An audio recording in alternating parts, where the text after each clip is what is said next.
Alright, hello. As you can see, this is unfortunate, but Mister is in my spot, taking a nap. Gonna have to try and make a kitty transplant. Move him over to the couch, perhaps. But, yeah, okay, let's go for it.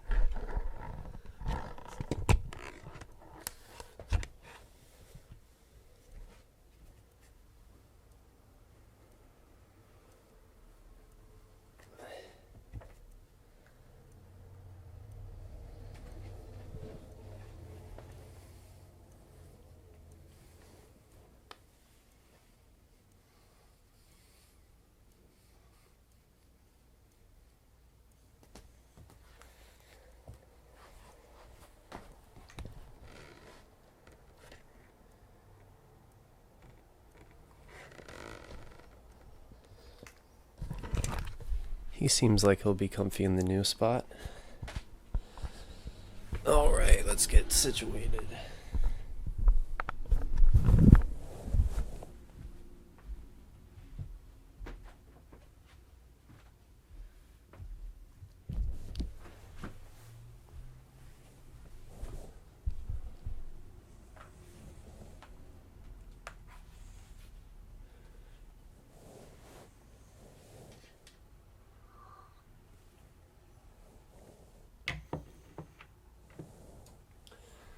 Bring the camera forward a bit.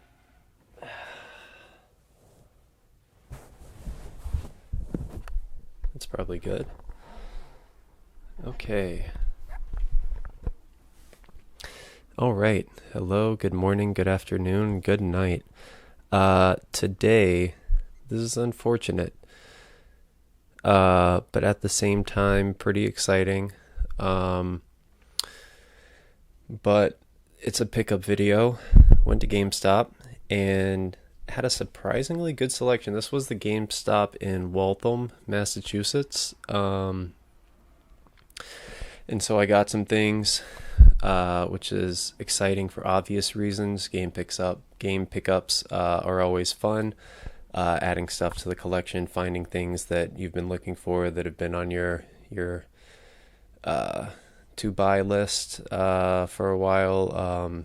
It's exciting, it's exhilarating. But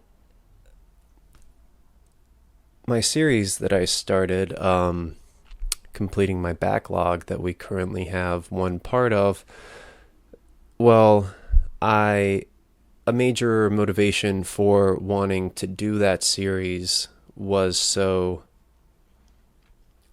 I would be motivated to, one, stop spending money on buying games and just growing the backlog at a pace that I cannot keep up with.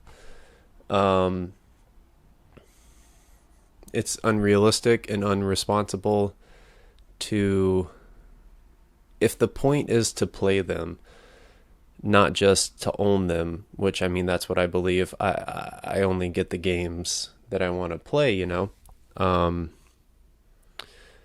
the most part.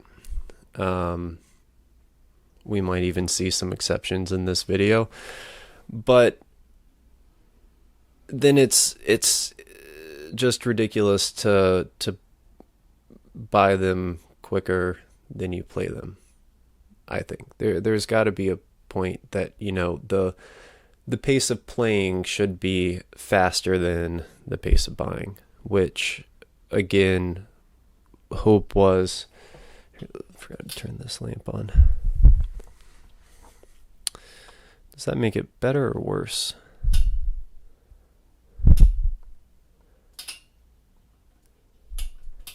Oh fuck, I killed it.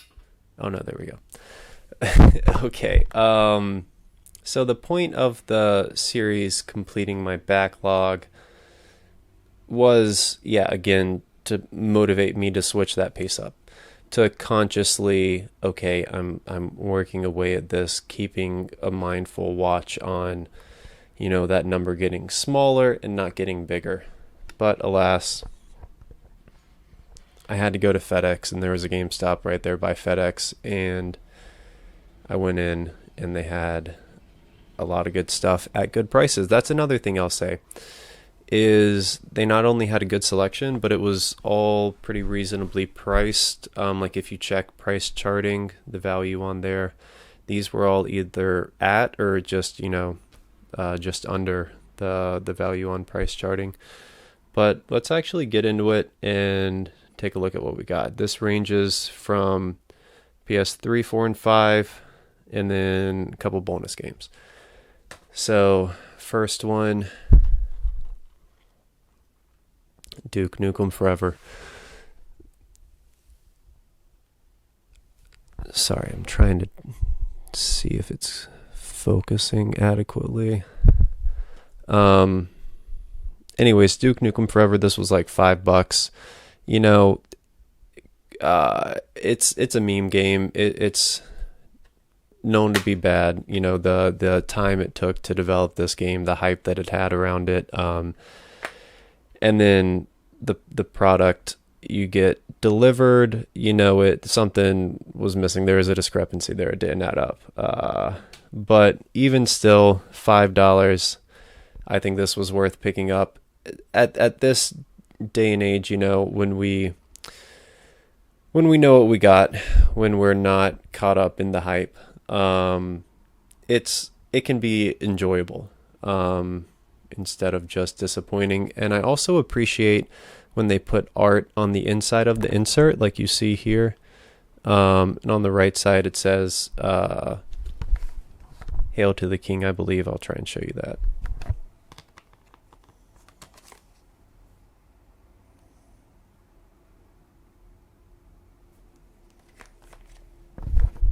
But yeah, I appreciate when they put art on the inside of the insert, and you see it when you open it up, or like an alternative cover or something like that, as opposed to it just being unprinted, it just being the white paper. It's boring. And they used to do that a lot more on the PS3 than they do nowadays, although some PS5 games still do that.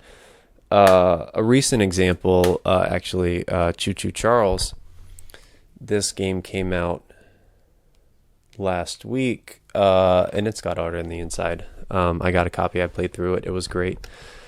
It was a lot more atmospheric than I expected it to be, but this is not the video for Choo Choo Charles. We will see that, because it is queued up to talk about for the completing my backlog list. But either way, so Duke Nukem Forever, PS3, $5, first pickup.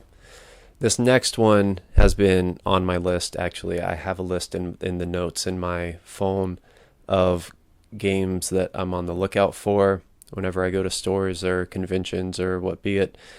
And this has been one that's on the list because it is, one, a PS3 exclusive, only available on the PS3 console, and two, it's a franchise that I'm a fan of. You can see some of them back there in the manga wall, but we got Bleach, the PS3 exclusive, Soul Resurrection, I guess. Is that just a weird spelling, or is that a different word? I don't know, but this is a game that I've been on the lookout for and wanting to get my hands on, excited to play. It is, I believe, like a Dynasty Warriors-esque beat 'em up, where there are a lot of enemies on screen at once, but it's, with Bleach characters, Bleach story in the Bleach world. See, this is what I mean on the inside of this one, just white, unprinted. Not as exciting as when you get art. But all of these, by the way, I did get complete in box. This is another thing, when the manual started becoming black and white. Like the Duke Nukem manual, it maybe only be like 7 or 8 pages, but at least it's color, But regardless, really excited to get this. And again, a good price. I believe this one was a few bucks underneath. It's maybe even like, upwards of like $6 or $7 underneath its price charting value. Next one is another franchise I'm a big fan of, and I did not know that this collection existed on the PS3 until I saw it in GameStop, and it is the Worms collection. It's got a trilogy of Worms games here. So we've got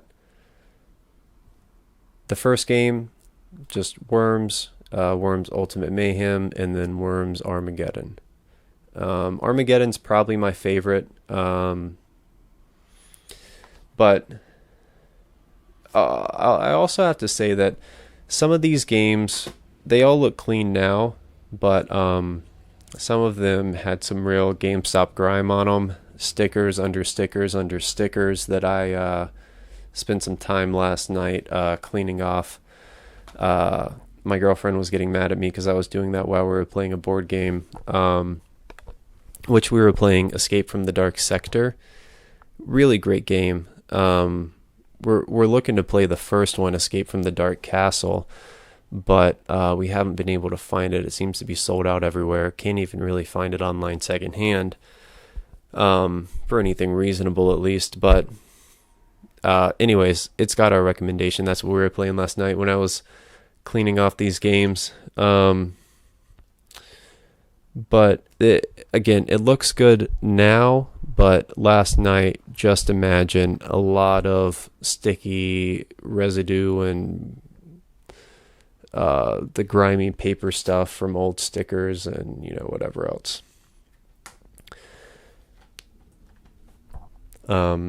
Next one, a Suda51 game. The main creator, maybe you could say, at Grasshopper Manufacturer, Killer is Dead. This is a sequel to the PS2 GameCube title, Killer 7, and published by Xseed, as you can see, also known as Marvelous. And they publish a lot of Japanese games in the US, but this is also available on Steam. It's probably more accessible there. I'm not really sure if the two different platforms, if there's any differences in the game or the controls. It might be something to look into, but I do know it's also available on Steam. But I was pretty happy to get this copy of Killer is Dead on PS3. And this one had some grime on it, some sticker layers up here I had to peel off and clean away, and you can kind of see, like, I always hate this, the result of trying to get the stickers off and all the gunk off and stuff usually ends up like warping the plastic. And I do take the inserts out, so the insert itself isn't warped, but you can see how the plastic is warped, and when the light catches it, that's something that's noticeable. It's a small thing. I'm really particular about certain things, and I don't know, the condition of my media is one of them, I guess. I don't know why, but next one is a pretty interesting title, Never Dead. This game got pretty mediocre reviews when it came out, but I think the concept is interesting, and it's got a cool heavy metal soundtrack, if you're into that. But essentially, the player character, the main character here on the cover, he never dies. He's invincible, but his body will break apart and blow apart and fall apart. He'll lose limbs, the head will come off, and during combat, and you have to go and recover your lost limbs or roll yourself as a head back to your torso or what have you. So it's got a really interesting concept. Again, if it's executed well or not, we will see whenever I do a video on this, because it is now on the backlog. Never Dead. And this one was pretty clean. It just had one of the newer pre-owned stickers on it that peeled off easily. It's the older stickers that get you. The newer GameStop stickers actually come off pretty easily. But that's it for PS3. On the sticker thing, though, it's no excuse for a used media store, bookstore, game store, record store, whatever, to use bad stickers. Other stores use good stickers. If your stickers don't come off cleanly, start using different stickers if you own a used media store. Come on, there's no excuse. Find a good sticker dealer. But that's all we have for the PS3. Moving on to the two PS4 games. Final Fantasy VII Remake. This one has the PS5 version, but I'm pretty sure that the upgrade is free if you have the PS4 disc. So this is a lot cheaper than the PS5 copy, so we can just upgrade it for free to the PS5 version, I'm pretty sure. Yeah, and this one's got an alternate cover on the inside. It's just a black cover that says Final Fantasy. It's not that exciting, to be honest, but at least it's there. And I also respect this has 2 discs, so you probably can't even see where it says Final Fantasy, but it's underneath there. I'm not going to take the insert out. But I respect that this has 2 discs, a data disc and a play disc. So this has the whole game data on this first disc. So as a fan of collecting physical, I respect that, you know, they would include even a second disc to make sure that the game data is there. Obviously, any updates that came out, or like, you know, the PS5 upgrade wouldn't be on that disc, but some full version of the game is available there that you could play without needing to connect your console to the internet. So I respect doing that, as opposed to, you know, just what some games do, especially the ones that are larger like this, that would just use the disc to hold a partial amount of the game data and then have inserting the disc prompt you to install the rest from the internet. So again, just as a fan of having physical media, I appreciate that they went the extra mile there to make sure the game data was on a disc, which they used to do a lot. You know, on the PS1, it was really common that there were multiple discs. Usually, well, not always was it a data disc and a play disc. You know, it would just be for different parts of the game. Like with Final Fantasy, for instance, you know, you had multiple discs for the first section of the, or not first section, but, you know, about the first third to a half of the game, and then a different disc for the rest of it. But, you know, 360 games did this as well, where they had data discs and play discs. Anyways, let's move on. This one I was really excited to find. This is a PS4 exclusive. Fist of the North Star, Lost Paradise. This is made by the people who made Yakuza, but obviously IP is Fist of the North Star. But it is a open world kind of brawler. It's got a lot of mini games to do, side quests to complete, places to explore, like a Yakuza game. And you know, I was really excited to find this. It's been on the list, same as the Bleach game. And main reason is it's a PS4 exclusive. Main reason it was on the list. Same with the Bleach one. It was PS3 exclusive. I like both of these franchises, and I think the gameplay looks interesting, and I'm excited to play both of them. But I especially wanted them in my collection because, like, one of the reasons I advocate for console gaming still, as opposed to I have friends who, you know, only game on PC, and that's fine, and there is emulation and whatnot, but there are a lot of games that are locked to consoles if you don't want to go the route of emulation.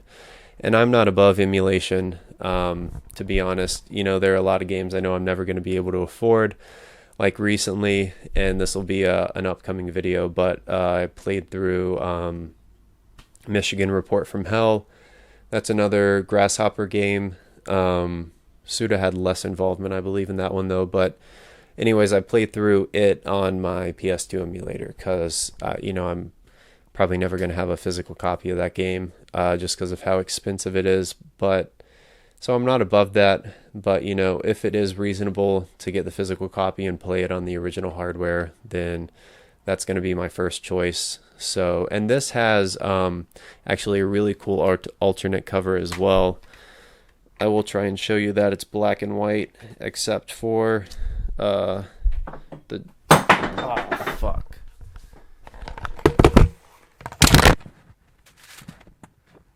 Just spilt my fucking espresso. Sorry, intermission. Jesus Christ. Spilt it on my fucking Man and His Symbols book. Got it on the disc. I knew that was going to be a bad spot to put that.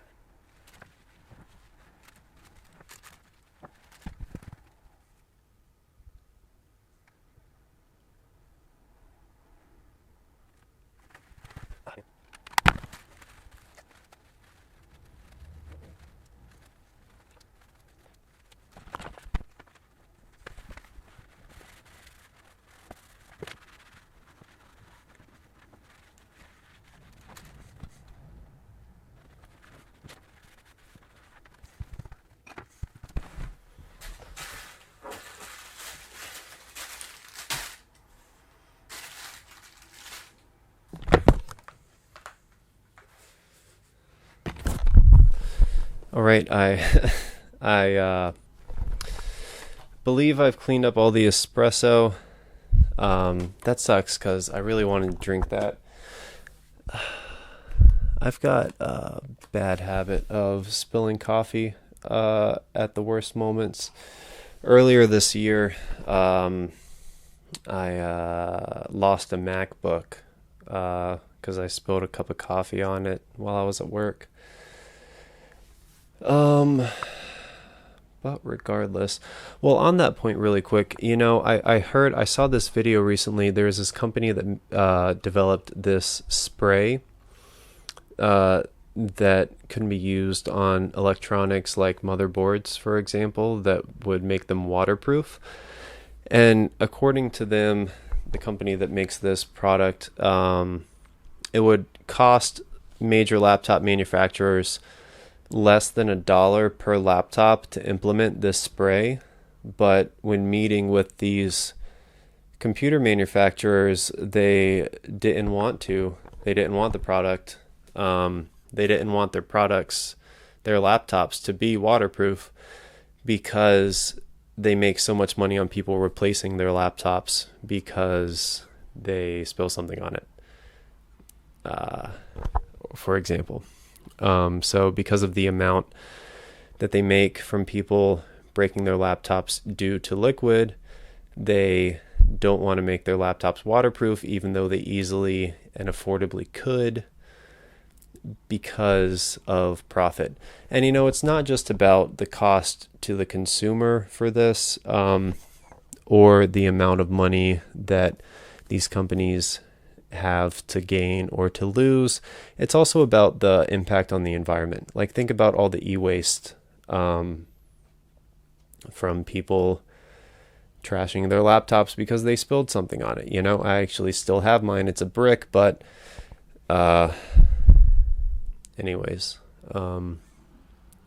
there's more to think about often than just the profit to be had or not had, in terms of money profit.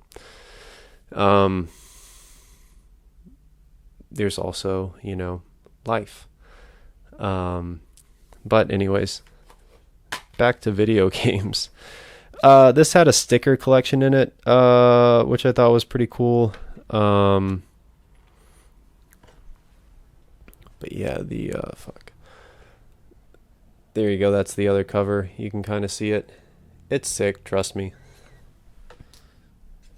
But really excited to get this game. Really excited to play it. Fist of the North Star. Okay. Moving on. I think it's better if I don't have that on, maybe. I have some lights, but the light that I have here with me is broken somehow. One day, the last time I used it, it was working. When I tried to use it most recently, it was not working. So sometime in between, when it was just sitting in its case, it went from working to not working. I don't know what happened, but currently we don't have any lights except the lamps in the room and the natural lighting. Next, those were both the PS4 games we have. We're on to the PS5 games, and the next game we have is Oxide Room 104. This is actually both PS5 games we got are horror games, and they both had this little thing on the back, that green line there. I don't know if you can read it, but it says that that it's in partnership with Eden Reforestation Project and will plant one tree for each copy sold. Now, I got these used, so obviously my purchase didn't result in the planting of a tree, but I just think that that's a pretty cool thing that these publishers would do generally. But this game seems to be like a escape room, roguelite, survival horror type game. Calling back to classic Resident Evil games with the limited inventory management and puzzles, but it is, I think, different because it has a lot of quick time events from what I can see and decisions, and you can easily make mistakes that will lead to your death. And when you die, you restart, and your knowledge from your last attempt to escape, will presumably help you in your current attempt to escape. So it seemed like an interesting concept for the horror genre. It kind of reminds me of Outer Worlds, maybe. In a weird, not Outer Worlds, Outer Wilds, in a weird way.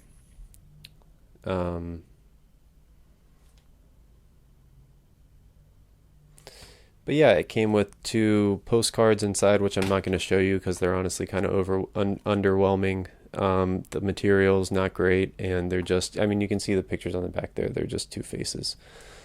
I can show you what the heck, but they're like, okay. I appreciate including extra stuff in physical copies, but, this is like not something I really cared for. Here's one. And it's cheap, it's thin, it's ugly, but it's got stuff on the back at least to make it look more like an actual postcard. Here's the other one. All right, moving on.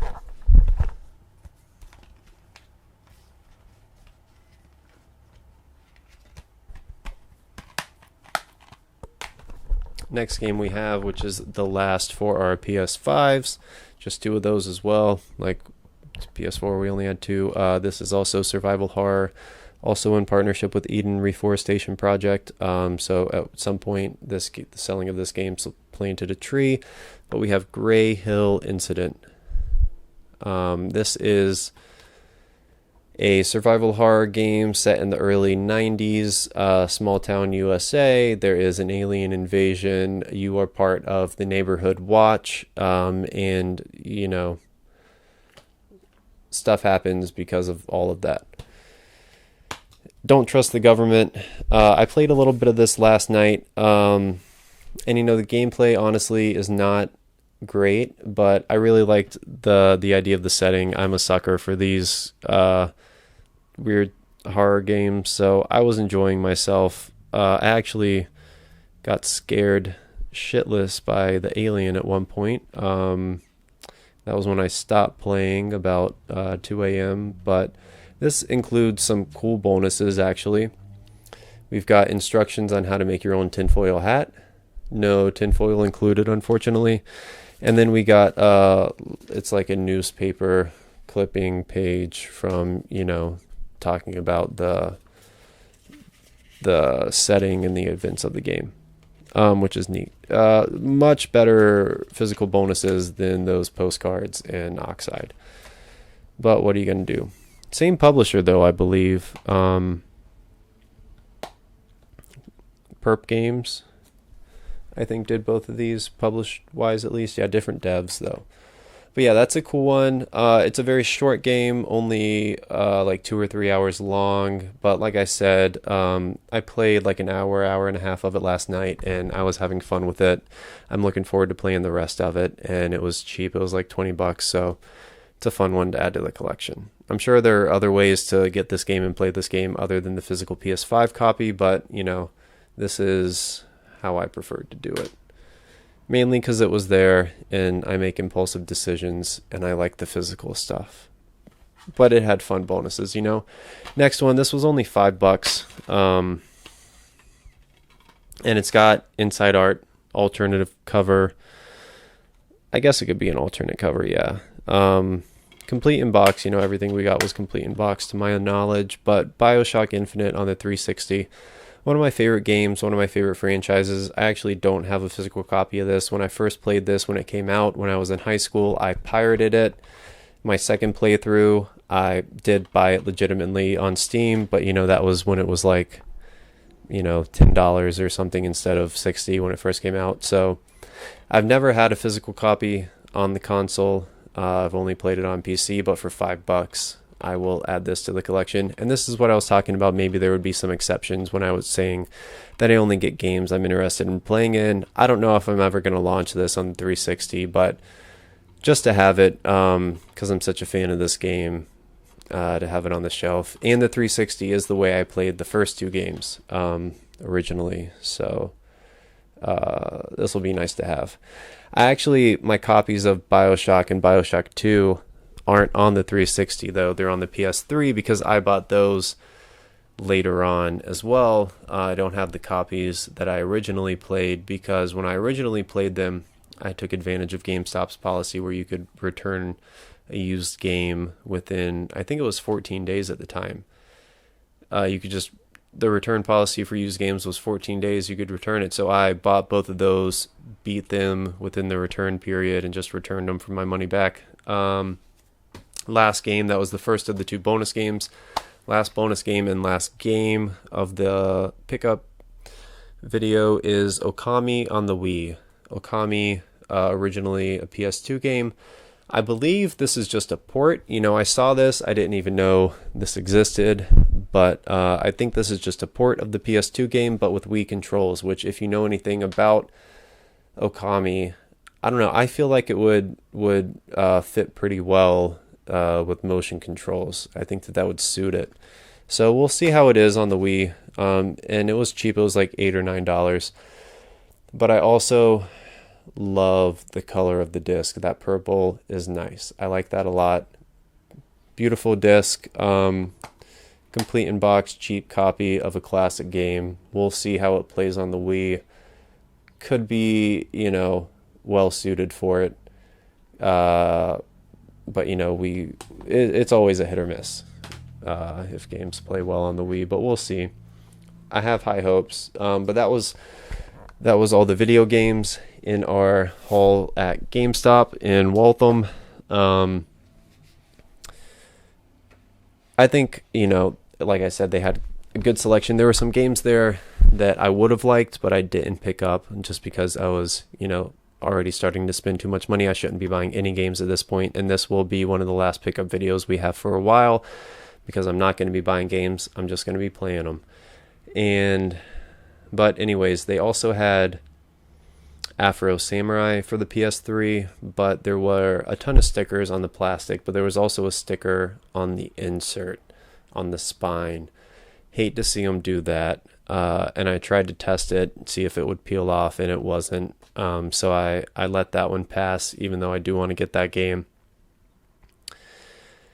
But anyways, other than games, I also got some Game Informers. These were only like 94 cents a piece, so they were cheap. I picked up a few. This one is number 386. It's on Hades 2. We got one on Mario Wonder. This one I got to give to my sister because she's a big Dragon Age fan and just recently, well, at the beginning of the year, played through Dragon Age Veilguard. So this one's on Veilguard. I'm going to give that to her next time I see her, probably. This one's on Final Fantasy VII Rebirth. And then Armored Core 6. That one's dark cover, you can't really see it well, but Armored Core 6. And then this is the last one, No Rest for the Wicked. This is a really interesting looking game. I haven't played this yet, but it's by the developers that made Ori, Ori and the Blind Forest and Ori and the Will of the Wisp. But it seems to be maybe Souls inspired. It looks really cool. I really want to play it, but you know, again, these were cheap and they're just fun to look through and to have. So I got those as well, but that's everything. All in all, we spent too much money because the amount I should have spent was zero. I shouldn't have gone in, but I think we came out around maybe like 160, 170.